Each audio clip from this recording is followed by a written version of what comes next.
This is Amelia, and I'm looking at working with difference in supervision today. Now, first of all, I wanted to bring some ethical principles into this and to put the case that there are at least 7 core ethical principles that go right across all the professions in working with people. These are the idea of beneficence, i.e. doing good, and non-maleficence, i.e. do no harm. The idea is that we're there to protect, prevent, and keep people safe. Fidelity, the idea that we are committed and constant in the relationship and that we operate with integrity and fairness. Justice, meaning particularly fairness and impartiality. Equality and the obligation to be fair to all people. Veracity, the idea of truthfulness, telling the truth professionally, understanding where people have the right to know the truth, and that we should be accurate and comprehensive in our truth. Confidentiality, that we hold confidentiality within the guidance of our profession and within our boundaries. In other words, keeping individuals safe in the process. Respect for autonomy of individuals and making informed choices. Things like informed consent. Respecting the freedom for individuals to make their own choices and the idea of self-determination. Now, I would add to that list the idea of respect for and valuing of diversity and difference. Now, although we might say that these are covered in justice and fidelity, I'm not sure at the moment that these are really emphasised sufficiently. So that's why I include respect for and valuing diversity in a very positive way as part of 8 principles in total, if we include that. And here we can see some examples of ethical codes of people on the supervision programme, and there are probably quite a number of other professions as well that get involved. So do have a look at your own codes and think about how those principles apply to your particular code of ethics that goes with your profession.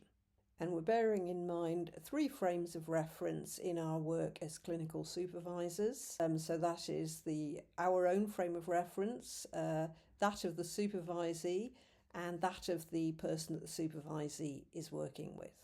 Now here we can see that Brown and Brown think about cross-cultural supervision, and they consider that within the supervisory triad, and that they argue that the supervisor needs to have really thought about that in relation to the supervisee and patient experience, and really given that proper consideration, both perhaps within their own supervision and their own reflection, and to have explicit conversations with the supervisee about that, ideally prior to the work taking place, but certainly as it takes place.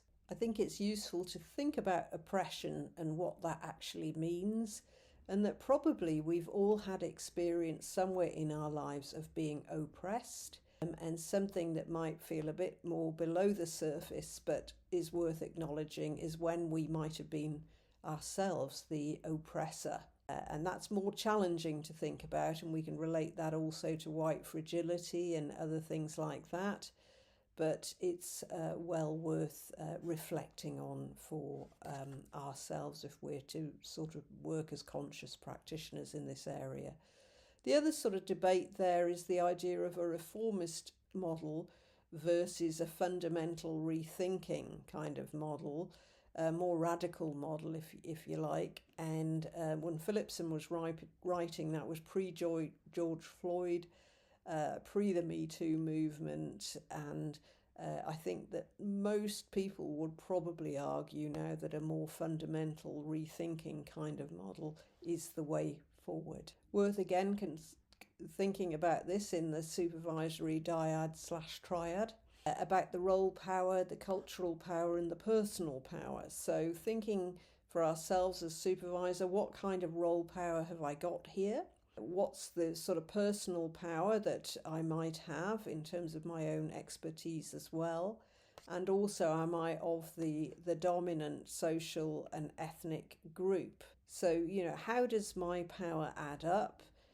Inviting the supervisee to think about, how they may be perceived as well, and really encouraging an explicit conversation within supervision so that can also be used as a model for the supervisee to go out and encourage that work with patients. And then considering how these three combine together, again in the supervisory relationship, and encouraging that to be thought about also in the relationship between the patient and the health professional.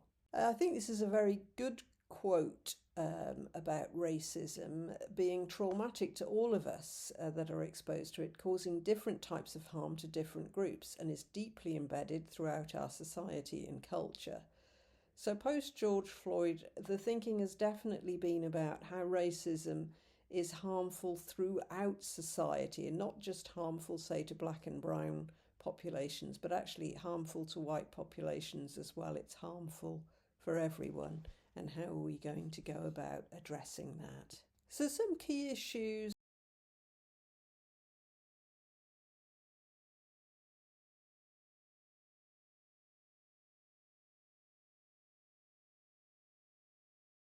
Racism is a white problem. It might sound pretty obvious, but sometimes that isn't so obvious to some people.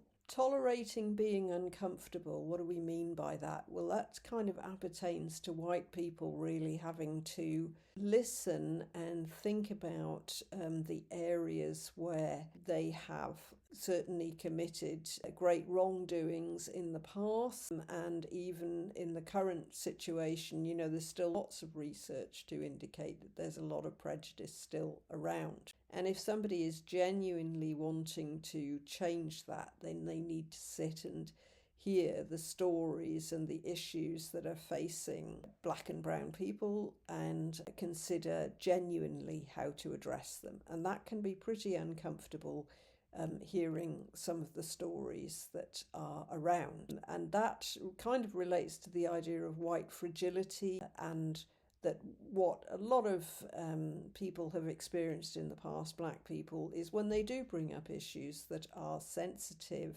or quite hard to hear, really, is that sometimes white people can take offence, and then sort of everyone goes into a corner and folds their arms. Well, I can't be honest with you then.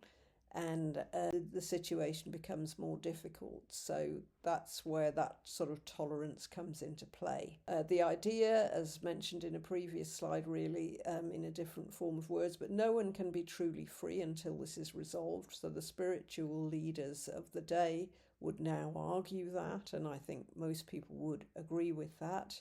There are other things to think about as well, such as intersectionality, race, gender, disability, how all those things. In this conversation, we're mainly looking at the racial issues, but obviously there's a whole range of other issues that also need to be thought about. But perhaps the race issue really paints it in writ large what we need to be thinking about. So, having mentioned white fragility in the past, I'm not going to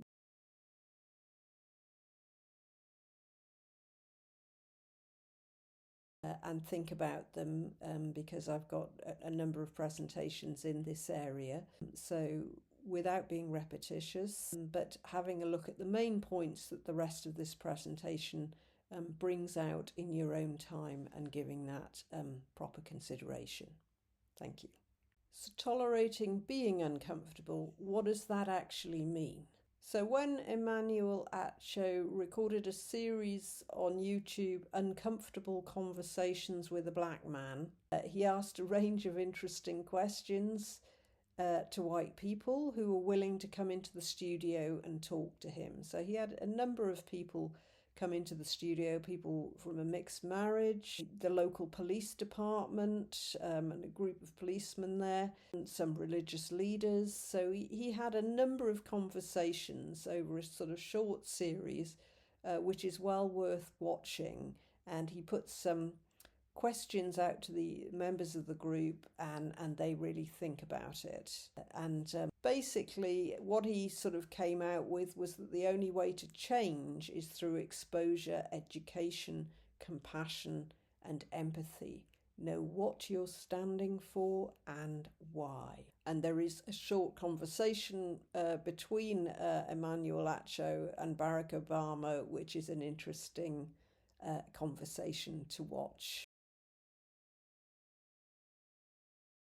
Was Cindy Brunn's and Carmen Cruz's discussion on multicultural and feminist supervision in the 21st century. And just to give you a sort of flavour of it, they identified the importance of self-examination, personal commitment to uncertainty and to being uncomfortable, decreasing isolation and therefore decreasing silence, addressing power and privilege dynamics in an ongoing way, deconstructing supervision, openness to complexity of relationship and supervisee development, willingness to be human and vulnerable whilst also being a mentor and role model. Very sort of democratic / egalitarian way of going about supervision.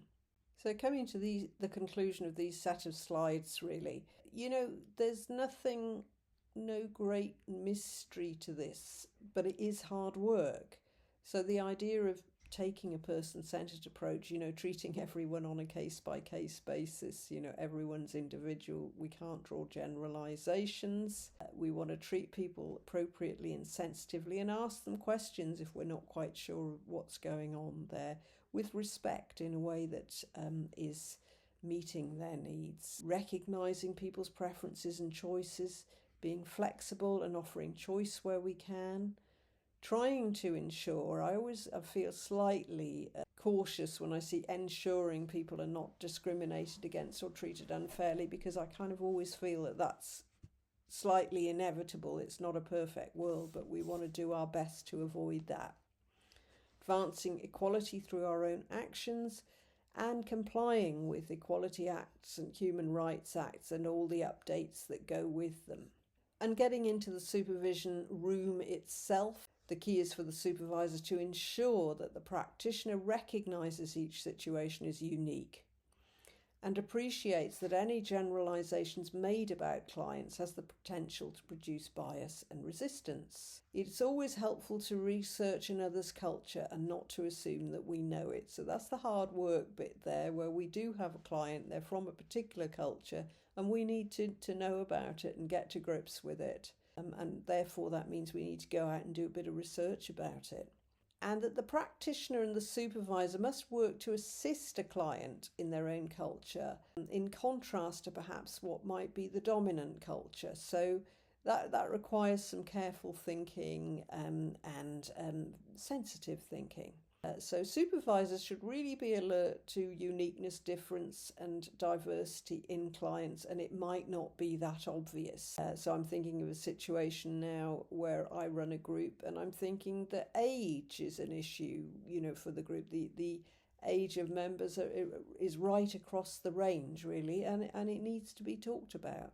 And supervisors must be alert to bias, limitations in all aspects in their organisation. Try and be honest and upfront, even if there's nothing that we can do about it or we perceive ourselves as being able to do about it. It's still worth talking about and acknowledging. And going back to that video that I made with Sadila, the sort of theme that was coming out there was don't be afraid to fall over. Share some of your fallibilities in the area, but without trying to make the other person fall into reassuring you either. You've got to take it on the chin sometimes that you got it wrong and just fess that up, basically. And from Sadila, her main sort of thoughts were about really listening, feeling that she needs to be listened to, the importance of being listened to. And I have found this with all clients of difference that I've had, that is absolutely key. And also being open to having an uncomfortable conversations sometimes and being able to tolerate that and not taking it personally, but being prepared to sensitively really think about that.